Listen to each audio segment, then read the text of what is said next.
Bonjour, bonsoir, dépendamment du moment où tu m'écoutes. Maintenant que tu sais à quoi sert un logarithme, on va aller voir maintenant lorsqu'on parle de fonction logarithmique, de quoi ça a l'air dans un graphique. Donc la fonction logarithmique de base, c'est celle qui s'exprime de la façon suivante. F de x est égal à log de x en base c. Donc quand on dit qu'elle est de base, c'est parce que le paramètre a vaut 1, le b vaut 1, le h vaut 0 et le k vaut 0 aussi. Donc on ne voit ni le h, ni le k, ni le a, ni le b. Donc c'est pour ça qu'on l'appelle fonction de base. Et pour bien t'expliquer de quoi aura l'air la fonction logarithmique, on va partir de ce qu'on connaît. Donc y est égal à 2x, qui est une fonction exponentielle. Donc, on sait que ça fait une courbe qui longe une asymptote horizontale sans jamais la traverser. Donc, ici, 2 exposant moins 3, ça fait un huitième. Donc, voilà, je passe vite parce que c'est du déjà vu. Et bien, ce qu'on va faire, ben, on va utiliser, étant donné qu'on a la fonction exponentielle, on va la convertir avec la formule BEP-log. Donc, ici, j'ai le BEP, je vais la mettre sous la forme de log, mais l'écriture mathématique pas celle-ci parce qu'ici, ce n'est pas un calcul numérique que j'ai à faire. Donc, je vais utiliser la forme mathématique. Ce qui veut dire que l'exposant, c'est x. Donc, x sera égal à log de y. Donc, parce que y, c'est la puissance et 2. Donc, base en bas. Hein? Base en bas, 2. Et à ce moment-là, ben, pour trouver l'équation, la fonction, on va intervertir le x avec le y. Donc, on va switcher, comme on dit en bon français, le x avec le y. Donc, le x devient y et le y devient x qui donne maintenant l'équation y est égale à log de x en base 2. Donc, évidemment, parce qu'on a interverti le x et le y, bien évidemment, la table de valeurs qui appartenait à la fonctionnelle va être intervertie elle aussi. Donc, au lieu d'avoir moins 3, un huitième, on va avoir un huitième moins 3. Donc, on voit que les coupes x, y ont été interverties. Et bien, ça va faire la même chose avec le graphique. Donc, plutôt que d'avoir une asymptote horizontale, on va plutôt avoir une asymptote verticale dont l'équation est x égale 0. Et parce que ma courbe longe l'asymptote vers la droite, ben ça voudra dire qu'il y aura, ben oui, une restriction. Et la restriction sera ici dans ce contexte, x est plus grand que 0. Pas égal à 0 parce que c'est l'asymptote, elle ne traverse pas. Donc, x est plus grand que 0, donc que des valeurs positives. Et on va aller voir sur Desmos, qu'est-ce qui va se produire. Donc, dans Desmos ici, on a l'écriture maintenant calculatrice hein, de la fonction logarithme de base. Donc, c'est le log de x en base, en fait, divisé par log de la base. Ici, la base c. Et donc, lorsque la base est égale à 2, ça nous donne le graphique comme vu précédemment.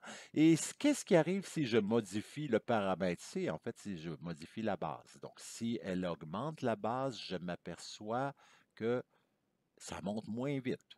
Donc, on est toujours en train de frôler l'asymptote, mais ça monte moins vite. Donc, si je diminue le C, qu'est-ce qui se produit? Bien là, ça monte plus vite. Donc, tout simplement, c'est ce que ça fait.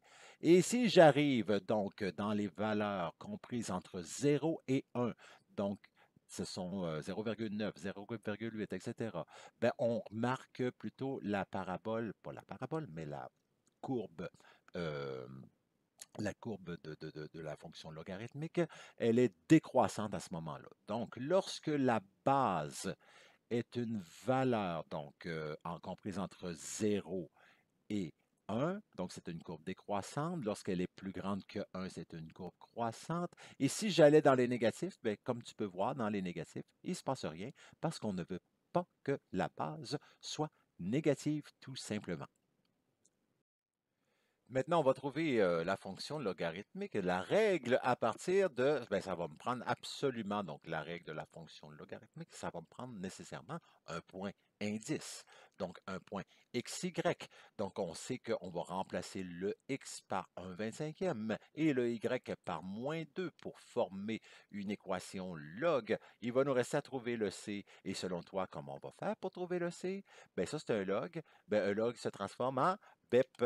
Donc, on va prendre encore une fois la formule BEP log, mais on part du log, puis on transforme en BEP tout simplement. Donc, on sait que La base, c'est C, donc ça va me faire C. En rouge, c'est l'exposant. Ici, c'est la puissance. Donc, C exposant moins 2 est égal à 1/25e. Et là, ce que je vais faire, ben, je vais trouver la racine moins deuxième de 1/25e, c'est-à-dire que sur la calculatrice, je ne le ferai pas en démonstration, mais je te rappelle que parce que la valeur ici, elle est négative, donc la racine, il faut mettre entre parenthèses. Ensuite, pour aller chercher la racine xième, donc c'est math 5, donc tu appuies sur math et ensuite sur 5. Ouvre la parenthèse, écris 1 divisé par 25, ferme la parenthèse, et donc la racine moins deuxième de 1/25e, c'est C est égal à 5. Donc voilà, le C vaut 5. Donc la base vaut 5 et c'est tout simplement comme ça qu'on peut trouver la règle de la fonction logarithmique de base. Alors, la fonction logarithmique de base, lorsqu'on lui ajoute pardon, les quatre paramètres, elle va avoir l'air de ceci. Donc, le a avant le log, le bx moins h, donc qui devient le p, hein, le p vert, la base qui est ici, et finalement le k. Donc, voilà pour la quatre paramètres, mais elle existe aussi en deux paramètres, c'est-à-dire que le a vaut 1, le k vaut 0. Donc, on va ne s'intéresser qu'aux paramètres b et H, évidemment, avec le C, la base qui est importante. Et par contre, garde, je te rassure, il n'y aura pas de conversion de l'un vers l'autre. Donc, c'est un procédé beaucoup plus complexe que ce qu'on a vu précédemment dans les autres fonctions. Donc, pas de conversion. Bon, je sais que tu es heureux, heureuse. Et par contre, ben, il ne faudra pas oublier qu'il y a toujours une restriction avec la fonction log, c'est-à-dire que le B parenthèse x moins h doit toujours être plus grand que 0. Et bon, allons-y, on va trouver les quatre paramètres ici. Le but, ce sera de trouver les quatre paramètres ainsi que la base.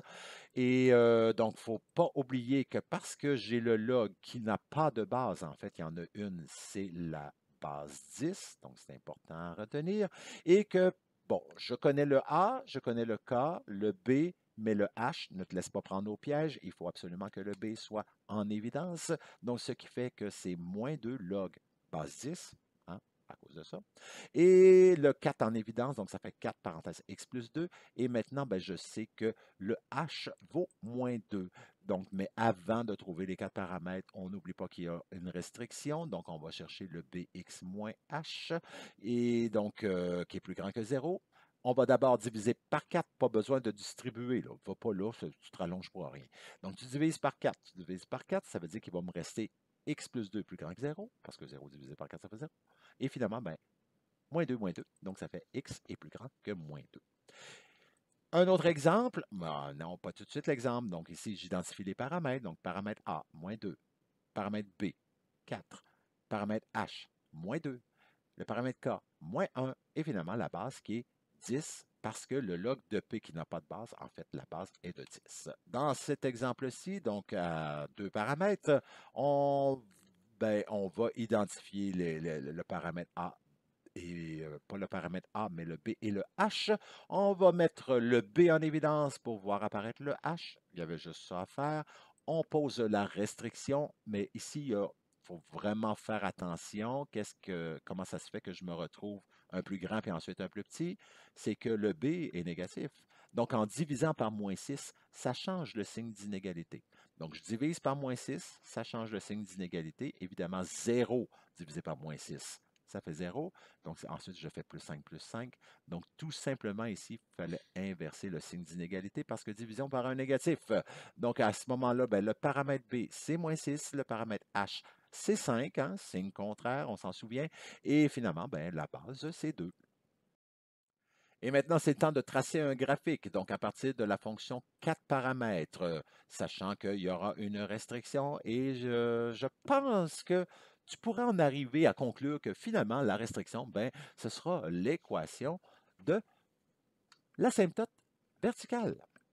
On va voir si c'est vrai. Ben oui, c'est ça, je l'ai dit avant que ça apparaisse. Donc, évidemment, ça va me donner l'asymptote verticale. Donc, ici, tu vas arriver à x plus grand que h ou x plus petit que h, dépendamment si le b est négatif, comme on a vu précédemment. Donc, calculatricement, on se rappelle que le log de P en base B, calculatricement, il va falloir que tu l'écrives de cette façon-là parce qu'il va y avoir un calcul.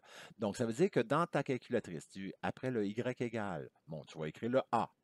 Ensuite, tu vas écrire le log. Mais ici, là, il n'y a pas de parenthèse à B, X moins H. Donc, ça veut dire que log, parenthèse, B, parenthèse, X moins H, ferme, ferme. Et là, il faut que je divise par la base. Donc, il faut que je divise par le log de B ou le log de C dans ce cas-ci, parce que dans la fonction, c'est C. On ne prend pas B parce que B est déjà utilisé comme paramètre, comme Berthe. Et ici, donc, la base.